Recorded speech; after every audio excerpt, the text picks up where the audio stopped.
यौम आइन पर मुल्क आज आइन के मेमारों को याद कर रहा है। उनकी काविशों और ग्रां कद्र खिदमात का एतराफ़ किया जा रहा है। पार्लियामेंट के सेंट्रल हॉल में खुसूसी तकरीब से खिताब में सदर जमहूरिया रामनाथ कोविंद ने कहा कि मुल्क की तरक्की का सफ़र आइन की क़ुव्वत पर जारी है। 72 साल कबल आइन साजों ने आज ही के दिन मुल्क के रोशन मुस्तकबिल के लिए दस्तूर को अपनाया था। उन्होंने मजीद कहा कि दस्तूर ने ख़वातीन को न सिर्फ वोट देने का हक दिया बल्कि वो रुकन पार्लिमान बन सकती हैं। दस्तूर साजी में भी ख़वातीन का ताउन मिसाली है। सदर जमहूरिया ने पार्लियामेंट को जमहूरियत का मंदिर बताया और अराकीन से ऐवान में इबादत गाहों का सा तर्ज अमल इख्तियार करने की ख्वाहिश की।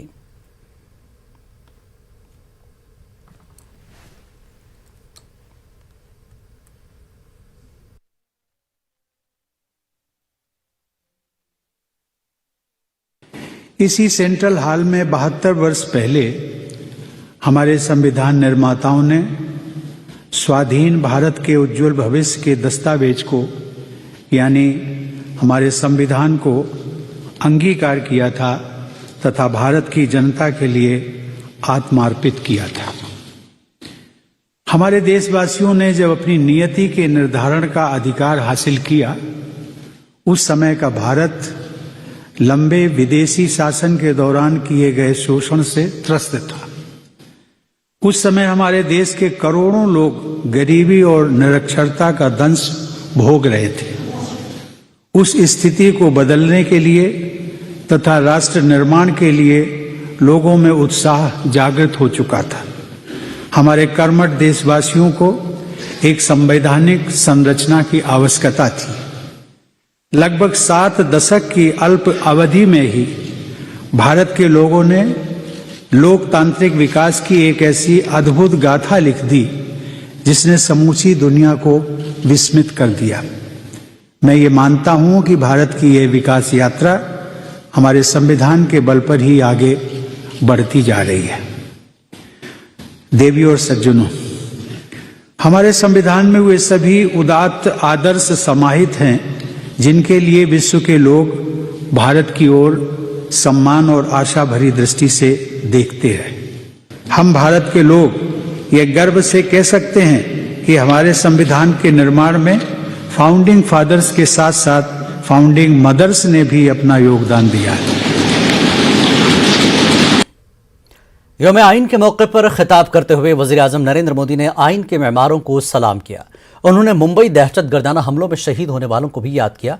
वज़ीर-ए-आज़म ने इस मौके पर तकरीब का बायकॉट करने वाली जमातों का नाम लिए बगैर उन पर निशाना साधा। वज़ीर-ए-आज़म ने कहा कि ऐसी जमातें जिनकी बागडोर एक ही ख़ानदान के पास है, वो जमातें मुल्क के लिए तशवीश का बायस हैं। वो जमहूरी किरदार खो चुकी हैं। सियासी मफाद मुल्क के मफाद पर गालिब आ गया है। कि आज अगर हमें संविधान निर्माण करने की नौबत होती तो क्या होता। आजादी के आंदोलन की छाया, देशभक्ति का ज्वाला, भारत विभाजन की विभीषिका, इन सब के बावजूद भी देश हित सुप्रीम हर एक के हृदय में यही एक मंत्र था। विविधताओं से भरा हुआ देश, अनेक भाषाएं, अनेक बोलियां, अनेक पंथ, अनेक राजे रजवाड़े, इन सब के बावजूद भी संविधान के माध्यम से पूरे देश को एक बंधन में बांध करके आगे बढ़ाने की योजना बनाना, आज के संदर्भ में देखें तो पता नहीं संविधान का एक पेज भी हम पूरा कर पाते, क्योंकि नेशन फर्स्ट कालक्रम से राजनीति ने उस पर इतना प्रभाव पैदा कर दिया है कि देश हित भी कभी कभी पीछे छूट जाता है। और मुझे याद है जब सदन में इस विषय पर मैं बोल रहा था 2015 में बाबा साहब आंबेडकर की 150वीं जयंती के निमित्त इस काम की घोषणा करते समय तब भी विरोध आज नहीं हो रहा है। उस दिन भी हुआ था कि 26 नवंबर कहां से ले आए, क्यों कर रहे हो, क्या जरूरत थी। बाबा साहब आंबेडकर का नाम हो और आपके मन में ये भाव उठे, ये देश अब सुनने के लिए तैयार नहीं है।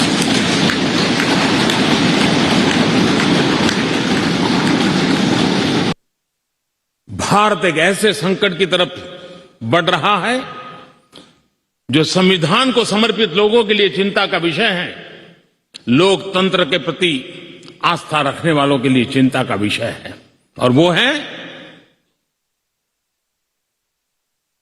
पारिवारिक पार्टियां।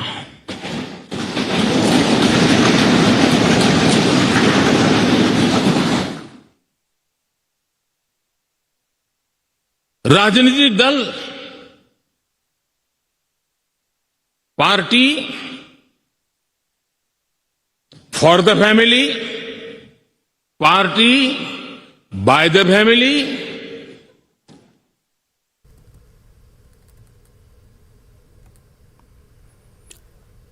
आज मुंबई हमलों की 13वीं बरसी है। मुल्क एक जानिब शहीदों को याद कर रहा है तो दूसरी जानिब मुतासरीन को इंसाफ दिलाने की कोशिश भी की जा रही है। वजारत खारजा ने पाकिस्तानी हाई कमिश्नर को आज तलब किया। वजारत खारजा ने मुंबई हमलों की ट्रायल जल्द करने का मुतालबा किया।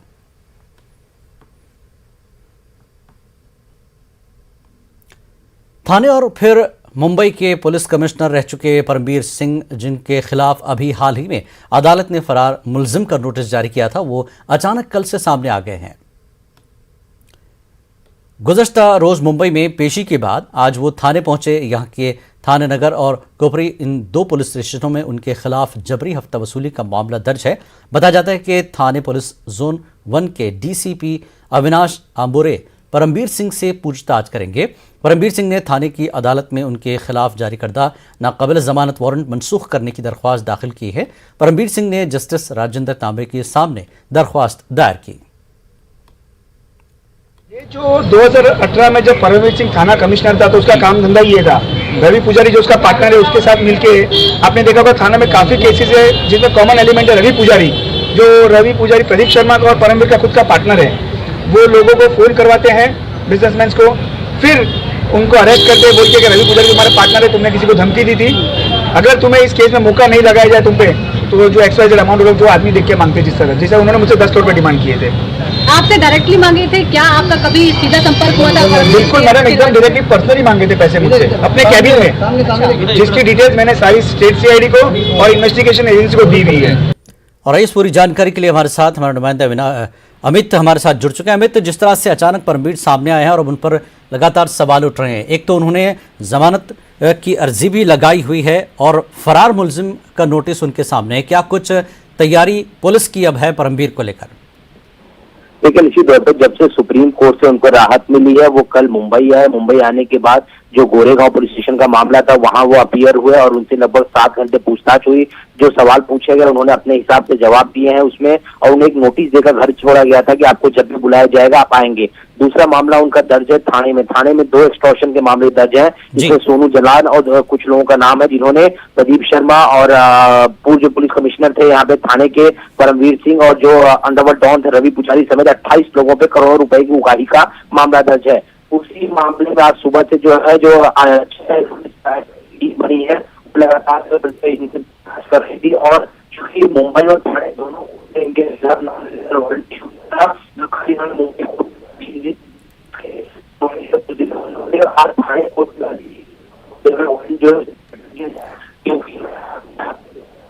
अमित, आपकी आवाज हम तक सही ढंग से नहीं पहुंच पा रही है, हम समझ नहीं पा रहे हैं आप तफसीलात जो दे रहे हैं।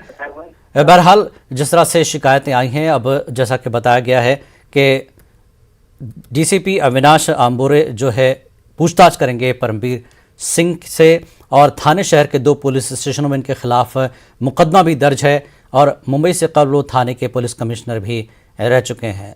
तो मुंबई के साबिक पुलिस कमिश्नर थाने पहुंचे हैं, उनके खिलाफ वारंट भी इशू हुआ है।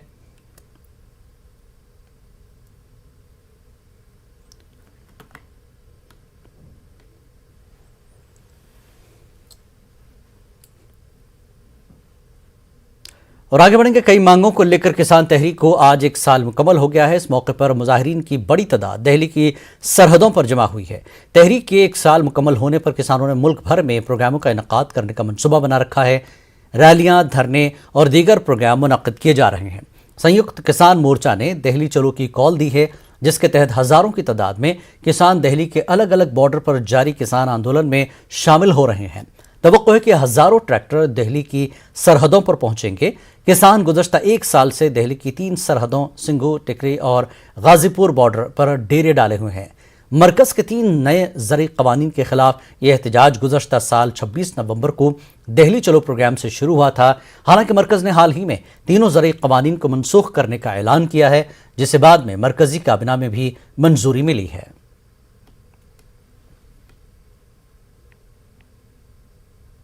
खबरों का सिलसिला जारी रहेगा एक ब्रेक के बाद।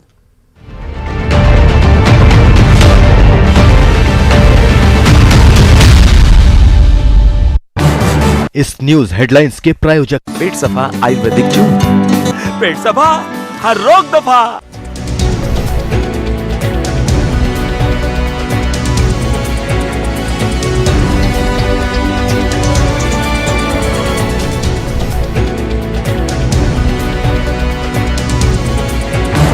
इस न्यूज हेडलाइंस के प्रायोजक पेट सफा आयुर्वेदिक जूस। पेट सफा, हर रोग दफा।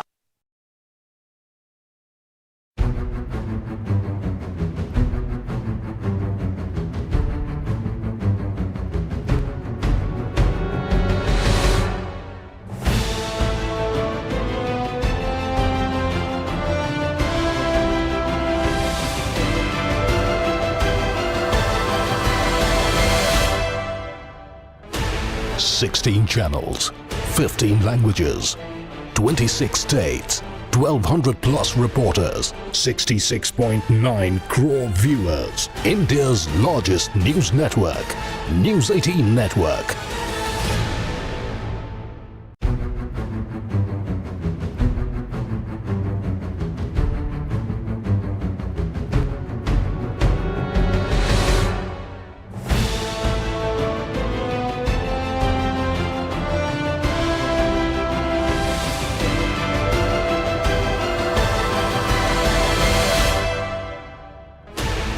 Sixteen channels, 15 languages, 26 states, 1,200 plus reporters, 66.9 crore viewers. India's largest news network, News 18 Network.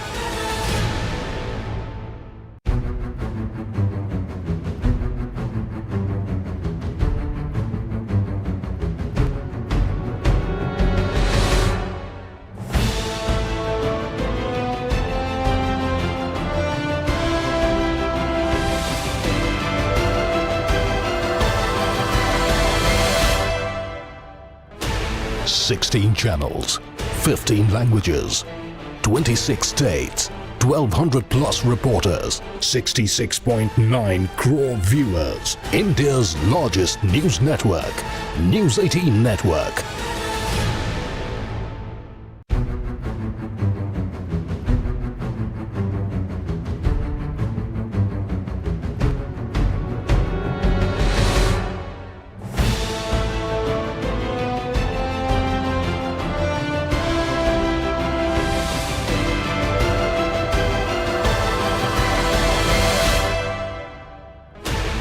Sixteen channels, 15 languages, 26 states, 1,200 plus reporters, 66.9 crore viewers. India's largest news network, News 18 Network.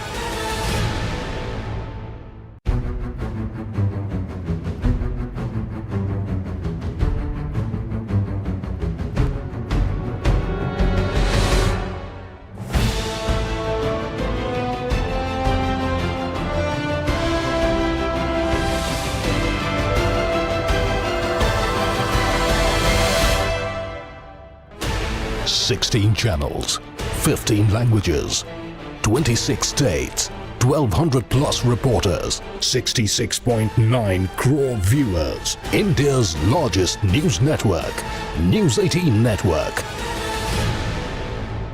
के प्रायोजक पेट सफा Ayurvedic juice. पेट सफा हर रोग दफा।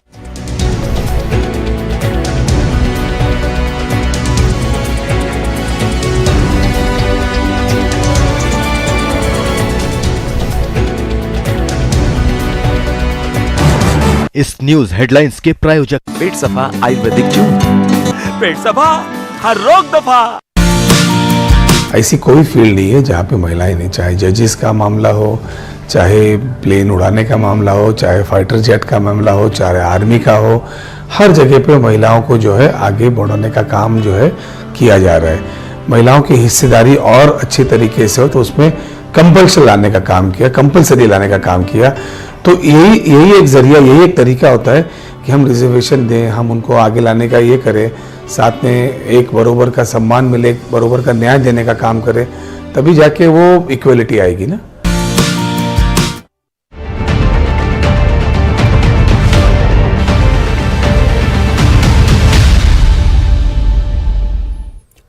खबरनामे में एक बार फिर आपका खैर मकदम है। किसानों की तहरीक को 1 साल मुकम्मल होने पर दिल्ली के वज़ीर आला अरविंद केजरीवाल ने असेंबली में मरकजी हुकूमत को आड़े हाथों लिया। उन्होंने इस तहरीक में शहीद होने वाले किसानों को खराज अक़ीदत पेश किया। केजरीवाल ने कहा कि हिंदुस्तान में पहली बार 700 किसानों को अपनी ही मुंतखब हुकूमत के खिलाफ एहतजाज करते हुए जान गंवानी पड़ी। केजरीवाल ने कहा कि किसानों की तहरीक में तमाम मज़ाहिब के लोगों ने हिस्सा लिया। उन्होंने कहा कि किसानों के हौसले, हिम्मत, जज्बे और कुर्बानियों को सलाम करते हैं। सबने दुआएं दी इसकी सफलता के लिए। सभी देशवासियों को मैं बधाई देना चाहता हूं। खासकर मैं पंजाब के किसानों को बधाई देना चाहता हूं क्योंकि उन लोगों ने इस पूरे आंदोलन की अगुवाई की, उन्होंने इस पूरे आंदोलन की लीडरशिप की। जिस तरह से बहुत बड़े स्तर के ऊपर ट्रैक्टर ट्रॉली पंजाब से आए, यहां पे आके बैठ गए। पंजाब की उन महिलाओं को मैं बधाई देना चाहता हूं जो कंधे से कंधा मिला के यहां पे कई दिनों तक इस आंदोलन में बॉर्डर के ऊपर उनके साथ बैठी हुई थी। सर्दी में, गर्मी में कितनी बाधाएं आई इनको, कितनी इन्होंने तकलीफें सही। मतलब मेरे को याद है पिछली बार हम, अभी तो उतनी सर्दी नहीं पड़ी, लेकिन पिछली साल जब कड़ाके की सर्दी पड़ रही थी, हम सोचा करते थे कि हम अपने घर में इतने बड़े सारे हीटर लगा के बैठे हैं और इतनी रजाई के अंदर बैठे हैं, ये किसान बॉर्डर के ऊपर पता नहीं कैसे बैठे होंगे, कैसे सो रहे होंगे खुले आसमान के नीचे। फिर गर्मी आई, डेंगू आया, कोरोना आया, सारी बाधाओं को दूर वो करते हुए अंत पंत में किसानों की जीत हुई, तीनों कानूनों को वापस लिया गया। मैं समझता हूं कि शायद ये इंसान के इतिहास में, दुनिया के इतिहास में सबसे लंबा आंदोलन था। एमएसपी की जो उनकी डिमांड है वो बिल्कुल जायज है, इसके ऊपर हमने भी बहुत अध्ययन किया है। ये राजनीतिक तौर पे नहीं, मुझे लगता है अगर एमएसपी लागू हो जाता है तो देश की एग्रीकल्चर सेक्टर को बहुत बड़ा फायदा होगा, पूरा का पूरा बदल सकता है। इसराइल दुनिया भर में अपनी ऐसी ज़राई तकनीकों के लिए जाना जाता है जिसे उसने दहाइयों से पानी की किल्लत को दूर करने के लिए बनाया है। अब हमारे बुंदेलखंड के किसान फसल की पैदावार को बढ़ाने के लिए इसी तकनीक का सहारा ले रहे हैं। मिशन पानी की देखिए खास रिपोर्ट।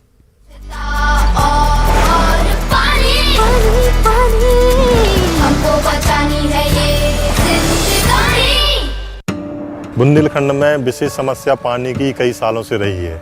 आए दिन भी समस्या बढ़ती जा रही है, जिसके कारण आए दिन यहाँ के जो भी खेती से रिलेटेड हमारे किसान हैं वो किस खेती को मजबूरी में छोड़ते हुए कहीं ना कहीं बाहर पलायन करने के लिए मजबूर हो रहे हैं। पहले से आज की कंडीशन में ऐसा है कि दिन प्रतिदिन हम लोगों की खेती की जो उपज होती है वो कम होती गई है, खर्चा ज़्यादा हो रहा, प्रॉफिट कुछ होता नहीं है, और जिस वजह से हम लोगों को आज आधुनिक खेती की ओर बढ़ना पड़ रहा है। मुझे आधुनिक खेती में इंटरनेट के जरिए नेट एफएम कंपनी के बारे में पता चला, जो कि एक इजराइल की कंपनी है। और नेट एफएम कंपनी मुझे इसलिए अच्छी लगी क्योंकि नेट एफएम में जो ड्रिपर होता है ड्रिप में, तो जो पहला ड्रिपर है और लास्ट का ड्रिपर, इन दोनों के जो पानी का डिस्चार्ज है वो बराबर समानता रहता है। मेरे कहने का मतलब ये है कि 1 एकड़ पे अगर 8 से 10 हज़ार प्लांट आते हैं अपने, तो 10,000 के 10,000 पौधों के पास बराबर पानी जाता है और बराबर खाद जाता है। चना, गेहूं, मटर, सरसों की खेती करता था, उसमें मेरे लिए कोई ज़्यादा प्रॉफिट नहीं होने की वजह से श्री महेंद्र जो कृषि वैज्ञानिक हैं, उनके द्वारा हमारे लिए जो है बताया गया कि आप जो है ये खेती छोड़ के सब्जी की खेती कीजिए। शिवाजी जी के द्वारा नेटाफेम ड्रिप लगाया गया, तो हमने मिर्च है, टमाटर है, बैगन है और शिमला मिर्च है, इसकी जो है सब्जियां तैयार की। उसमें हमको बहुत ज़्यादा जो है प्रॉफिट हुई। उम्मीद भी है कि आगे चल के हमारी खेती अच्छी होगी, हम सफल किसान बनेंगे।